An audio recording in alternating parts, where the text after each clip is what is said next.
Yeah, I just started it, so. Okay. So we're down to 1 through 21. This one is the true false. This is the reason we do these last is because we've already talked a lot about these concepts. So it should be pretty clear. Plus we're all dead dog tired and I don't want to draw any more on the board. Okay. So 1. In the valence bond approach, there exists intra-atomic mixture of atomic orbital wave functions to produce hybrid orbitals with the proper orientation. That is true. Okay, number 2. The Pauling electronegativity scale provides a measure of an element's tendency to share bonding electrons.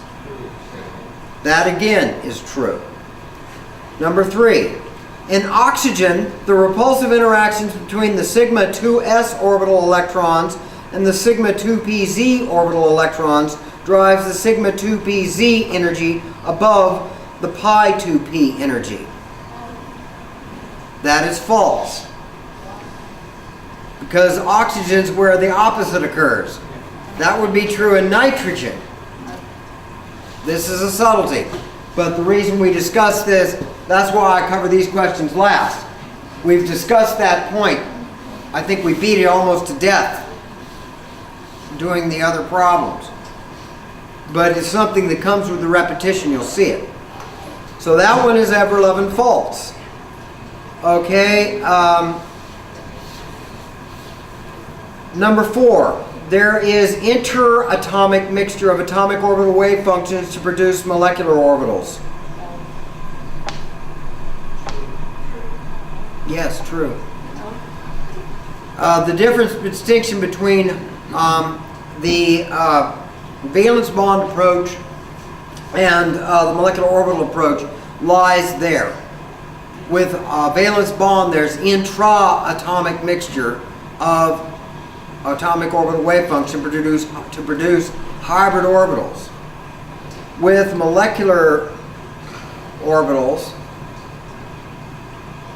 there is interatomic mixture of atomic orbital wave function to produce molecular orbitals.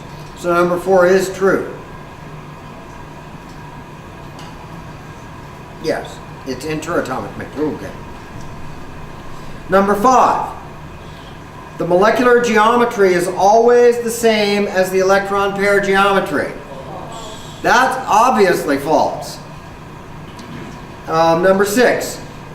A molecule with 4 electron pairs and 1 lone pair on the central atom will have a trigonal pyramidal molecular geometry.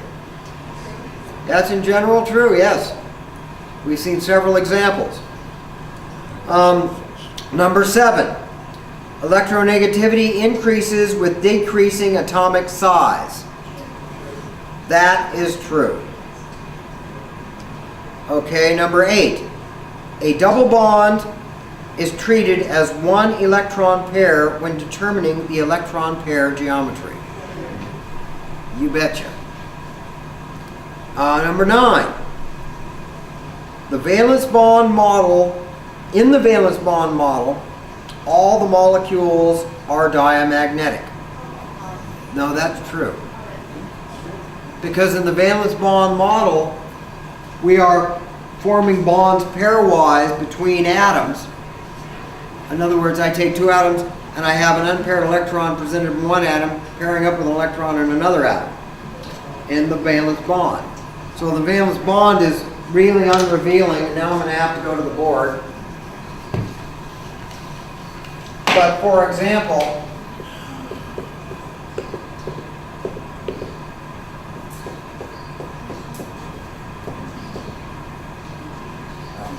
what am I doing?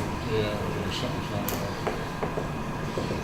I don't know what I'm doing anymore. Okay. For example, all of these, with the Lewis-Dawes structures and the valence bond model, I have them pairing up and overlapping. And so oxygen, if I take liquid oxygen and pour it between the poles of a magnet, it hangs in space between those poles. It will levitate there. Whereas if I pour liquid nitrogen between the poles of a magnet, it keeps on going. Why is that? Well, as we've seen with the molecular orbital picture, there are two unpaired electrons with oxygen. That is unrevealed by this. This Lewis is based on the Lewis structure is based on the valence bond approach, which requires that all the electrons be paired up. And by the way, don't ever try that experiment at home. Don't ever take liquid oxygen and pour it between the poles of a magnet, because liquid oxygen combines with any organic material to go boom. And so don't do that. And the liquid nitrogen is kind of cold, so if you're going to play with anything, that'd be the one to play with, but don't stick anything in it that you like. Liquid nitrogen, if I pour it between the poles of a magnet, keeps right on going.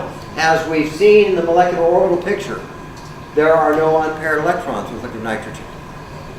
Whereas it's unrevealed by the valence bond approach. So that statement, which statement was that? Which number? 10? No. 9? That statement is true.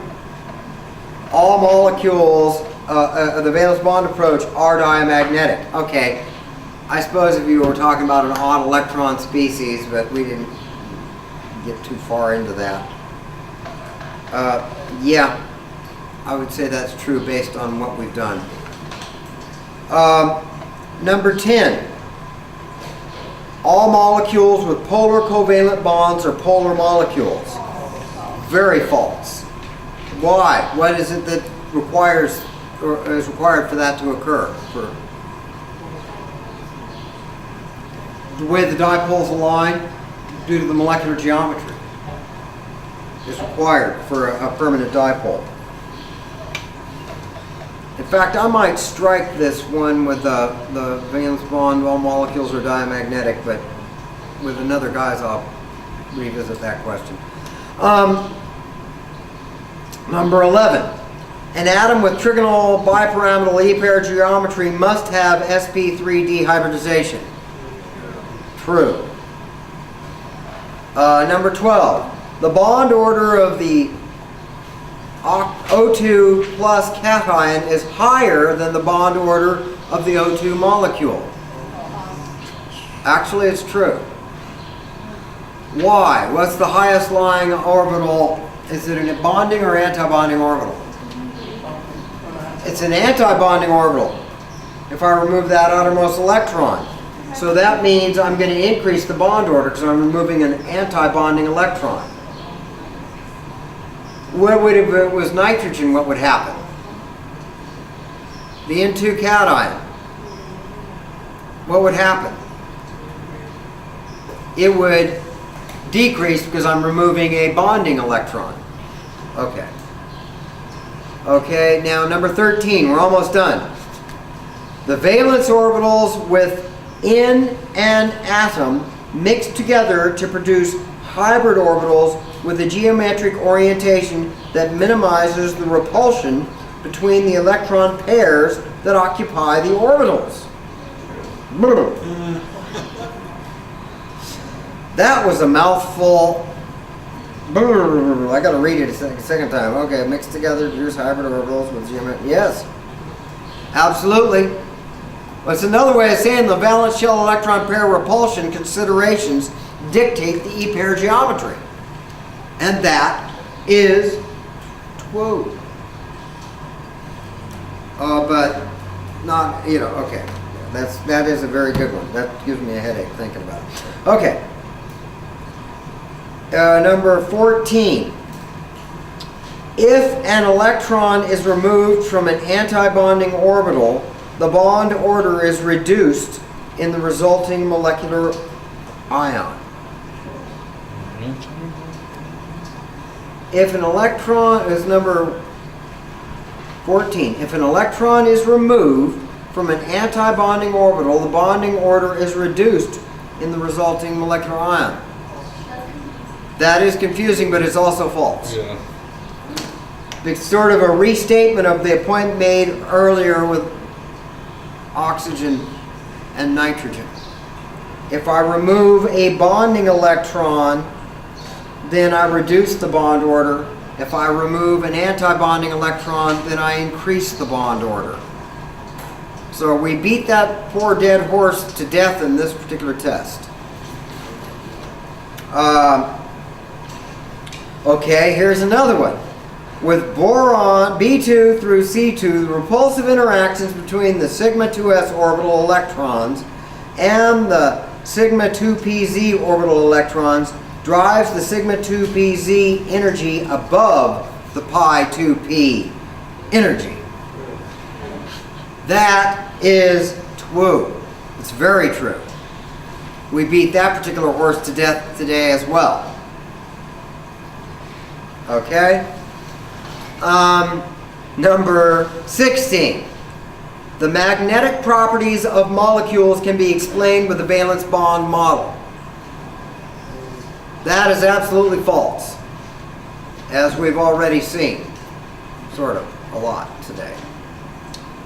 Now, number 17. When there is a trigonal bipyramidal electron pair geometry for the central atom, the lone pair electrons always occupy equatorial positions. Yes, that is true. Okay? Number 18, we're almost done. Bond dissociation is an exothermic process and bond formation is an endothermic process. False. It's the other way around. It's the other way around. You have to. It takes work to take to pull those apart, Takes heat. and so that is going to be work you have to put into it. It's endothermic, whereas heat is released when they form because work has been performed. I do? Yeah. Okay, well, would you please do me a favor and offer me that correction at the beginning of class tomorrow so everybody who comes to class will benefit? And also anybody who blows off class can just pound sand.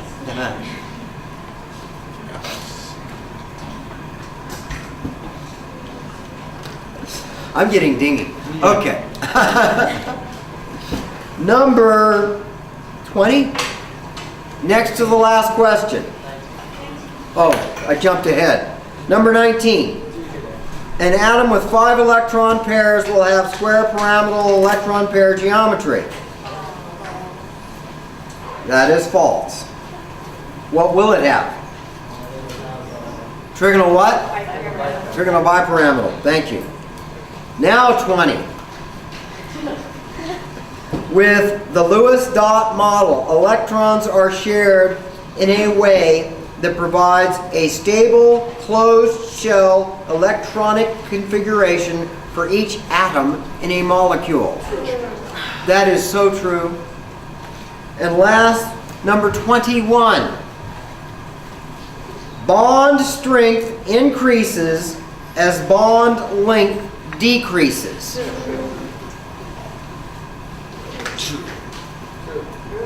Yes, that is true. Scared you? Well, I had to think about it. Okay, that goes 1 through 21. That's a wrap. Thank you all for attending. And you commend yourselves. Look around. You see how many people are here? You guys have the stamina.